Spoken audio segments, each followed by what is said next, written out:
Bienvenidos a un capítulo más de nuestro podcast Transporte al Éxito, espacio dirigido para tocar todos los temas de logística, comercio exterior, aduanas, agencias despachantes, puertos, todo lo que viene a colaborarte para que tus importaciones y tus exportaciones se desarrollen de una manera eficiente.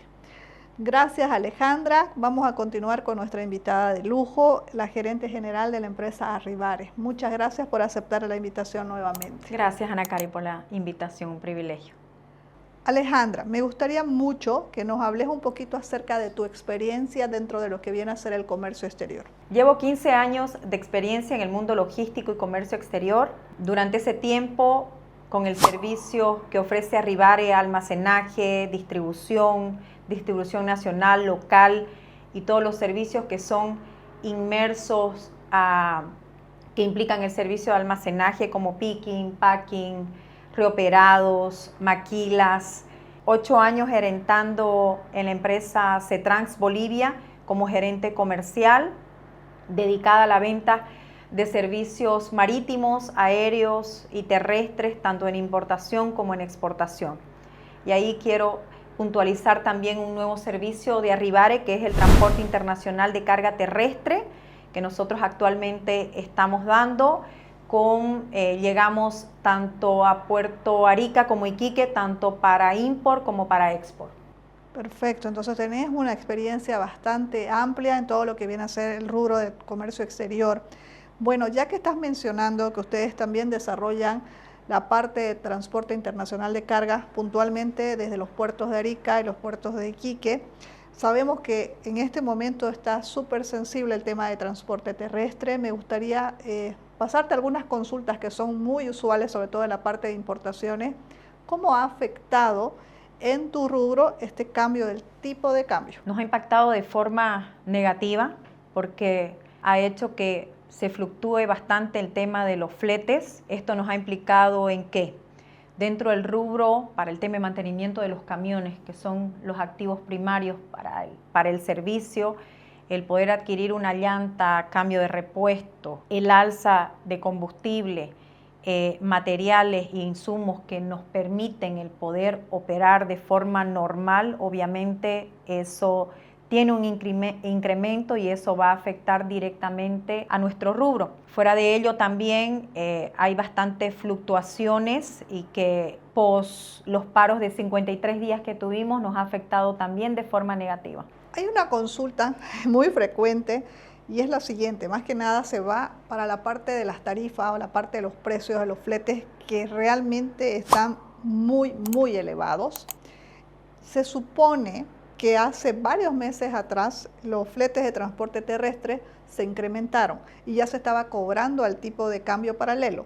Pero sin embargo, desde hace unos par de días, con la nueva normativa que sacó también el gobierno, los fletes nuevamente incrementaron. Entonces me gustaría que explicara el por qué, porque la mayoría de los importadores y exportadores no lo comprenden y hay una molestia muy grande de este sector. Posterior al paro de 53 días nos vimos afectados, obviamente esos días no se hicieron facturaciones, sin embargo dentro del rubro nosotros tenemos que cubrir costo fijo, salario, tenemos que tener para combustible, para viáticos, nos toca estar en puerto, el costo y la vida del chofer no es la misma que estar dentro del territorio nacional, es mucho más caro. También nos ha implicado de forma negativa para poder afectar y dar una afectación en la alta de los fletes, la falta de escasez de combustible, donde el chofer tiene que tener estadías de 3 y 5 días colas durmiendo en los surtidores, que eso también afecta, donde la rotación para que tu operativa en el mes no tenga un saldo negativo, eso va a impactar, porque si todo fluyera, no solamente el tipo de cambio, sino hubiese el combustible, eso nos permite ir y volver durante el mes, tener mayor frecuencia de viaje y permitir que esa operativa tenga resultados en verde, no en rojo, lo cual nos ha afectado y obviamente eso va a ir directamente a afectar al importador. Yo creo que adicional a eso, no se está mencionando, pero considero que sí es muy importante también tocarlo. Los puertos también se han congestionado, hay dificultad para conseguir unidades, es la verdad. Entonces es como que, bueno, al tener la dificultad para conseguir las unidades, estamos hablando, más todo lo expuesto por tu persona, de tarifas bastante elevadas. Si nosotros vamos a hacer un promedio de cuánto está costando un flete, así sea de Arica o de Iquique, no sé, a Santa Cruz, que es la distancia tal vez más larga, no tanto hacia La Paz o a Cochabamba, estamos hablando de fletes que están bordeando los $6.000. Correcto. Y el tipo de cambio oficial variable. Correcto. Entonces, estamos hablando acerca de los puertos y su congestión como tal. Sabemos que los importadores bolivianos, los dos puertos que más utilizan son tanto Arica como Iquique. Vamos a comenzar con el puerto de Arica, con TPA. ¿Nos podés comentar cómo está la situación actual? Sigue bastante congestionada, sus patios han sobrepasado la capacidad porque ellos han recibido contenedores sin poder despachar, por ende una implicancia negativa para ellos porque algo que afecta o que haya sido interno para Bolivia les está afectando a este país que administra todo lo que son los puertos, tanto Arica como en Iquique. Y esto ha permitido obviamente la lentitud, no solamente el congestionamiento en el puerto y la administración del mismo, sino también el congestionamiento en poder cruzar frontera, en entrar y salir, que eso ha hecho que en los últimos 15 días nos haya afectado, porque no es que todo volvió a la normalidad post los 53 días, no, ahí empezó el problema, porque luego de aperturarnos las rutas, el congestionamiento de ir y venir con las cargas en puerto y el poder cruzar en frontera, ha hecho también que nosotros tengamos pérdidas de 10, 12 días de espera en las operativas, donde volver a la normalidad para nosotros, según el análisis de la Cámara de Transporte, también va a ser bastante largo. Y te diría que dentro de los 6 meses para nosotros, con la afectación que tenemos, es como empezar cero. Caramba. Actualmente, ¿cuánto se está demorando para mover una carga desde el puerto de Arica, desde TPA? Desde la liberación y la planificación de la carga, porque no es solamente planificar, porque en tiempos normales ellos planificaban y cargaban en las próximas 8 horas. Sin embargo, ahora vos planificás y a los 7 días, 5 días, 4 días, dependiendo del tipo de producto, son de espera para planificar y darte hora de carga. El cruzar te toma 48 horas y sumándole en el territorio boliviano, donde te toque el poder hacer las colas para el combustible, son entre 3 y 5 días donde el chofer tiene que esperar. Entonces, ahí sumando son entre 7 y 8 días de tránsito, lo que nos implicaba 3, 4 días desde puerto. Vamos a hablar del otro puerto, vamos a hablar de Iti. ¿Cómo está actualmente? Iti en sí también tuvo y tiene aún congestionamiento dentro del puerto. Ellos han puesto bastantes esfuerzos. Creyera yo que inclusive ha sido mucho más fácil el planificar las cargas y facilitarnos los tiempos y reducir los tiempos en ellos en puerto. Ahí el problema con Iti fue en Pisiga, el poder cruzar fronteras tanto de ida como de vuelta. Entonces, para ingresar y para salir del país, nos tomaba entre 24, 48 hasta 3 días de espera para poder cruzar el camión, porque habían colas infinitas. Bueno, sabemos muy bien que ambos puertos trabajan y operan con normalidad cuando hay la normalidad como tal. Y con un excelente servicio. Claro, o sea, aquí la verdad es que todos trabajamos con ambos puertos y la intención no es satanizar algún puerto versus el otro. No. Ambos trabajan muy bien, operan muy bien, pero esto es algo que se ha creado por nosotros los propios bolivianos. Entonces hay una congestión muy grande, hay problemas para cruzar la frontera. Ok, ya llegamos a mover las cargas, llegaron a Bolivia. Vamos a hablar de las cargas que se manejan como carga full y hay que devolver al puerto. Entonces me gustaría mucho que toquemos ese punto, por ejemplo. Otro problema que ha implicado también bastantes costos de estadías para el importador, porque son muy caras. Y eso también va a ir a implicar directamente el costo del producto. Y sabemos que no todas, porque no voy a nombrar las navieras, tienen esa flexibilidad, si bien muchas de ellas se sumaron a este problema de poder apoyar de cierta manera y y perdonar las multas hasta cierta fecha. de estadía. No todas han tenido esa flexibilidad.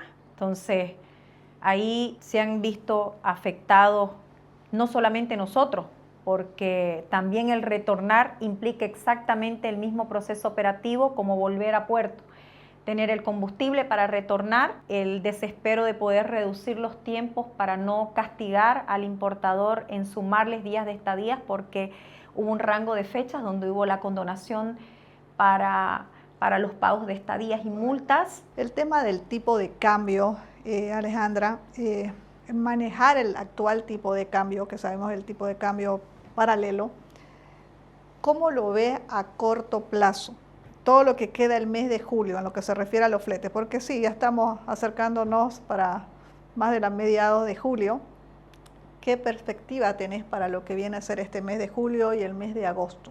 Caótico. Para nosotros ha sido y va a ser, es un mes muy complejo, no solamente por todo el posparo, falta de combustible y sumando este cambio histórico del tipo de cambio nos está afectando muchísimo, porque no nos permite el poder proyectar como transporte, el poder proyectar nuestros fletes, el poder participar de una licitación, el mantener un flete durante una campaña que puede durar entre 4 y 6 meses es imposible. Bueno, hay una tendencia que los fletes tiendan a mantenerse, por lo que estoy entendiendo, que van a bajar. Difícilmente, si bien es muy pronto la conjetura que yo pueda dar, pero va a ser difícil que esto pueda bajar, justamente por... Bueno, por prudencia, porque hay que ver también, ¿no?, las negociaciones correcto, que se es hagan. Más, sé que inclusive la tendencia es que los fletes sean dolarizados